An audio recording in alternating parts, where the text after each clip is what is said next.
Sup mga ka-atchop? Welcome back sa akong channel. Adto na napud tay video karon. Natadiri karon sa Mati, Davao Oriental mga ka-atchop. Diri sa Subangan. Sa ilahang museum. Bago ta makasulod mga ka-atchop, ato sa ning fill-upan ng ilahang health declaration form para sa ilahang protocol diri sa ilahang tourism.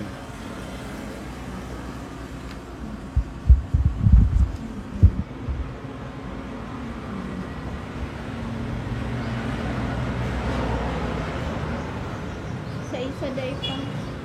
Ay, isa. Oh, dahil na ka-par.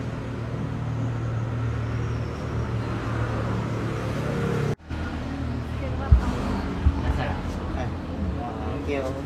Pag human, mag-logbook po ta diri mga ka-atchop.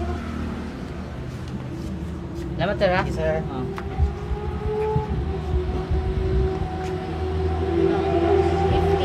50 pesos lang mga ka-atchop.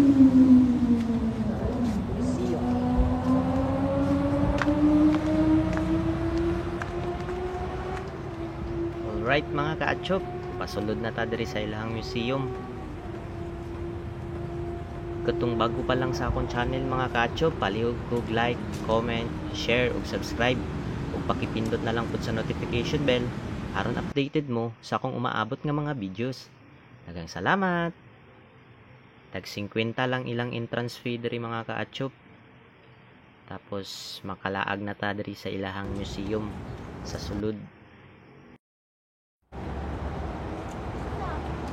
Tao. Ano si Kuya?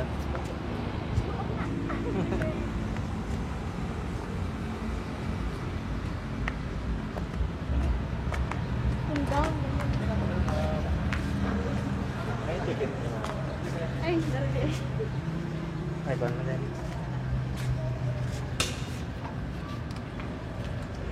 Bawal ba na mo diri mag-video, sir? Ay! Oh no! Okay lang ang picture pero waan lang na to flash.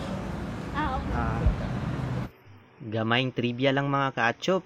Ang meaning di ay aning Subangan mga ka-atchop kay kung asa ni sidlak ang adlaw.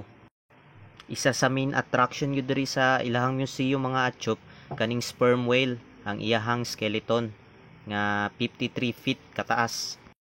Nakita ni nila sa San Isidro, Davao Oriental mga ka-atchop. Ipanganlan po din nila og Davor or Davor. Namatay ni siya nga sperm whale mga ka-atchop tungod sa bagyo way back 2010. Mao natukod po ni siyang museum diri sa Mati. Maupod ni siya ang ikapito nga pinakadako nga sperm whale skeleton sa tibuok kalibutan mga ka-atchop. Makita po nato diri ang miniature sa provincial capital diri sa Mati mga ka-atchop nga White House inspired.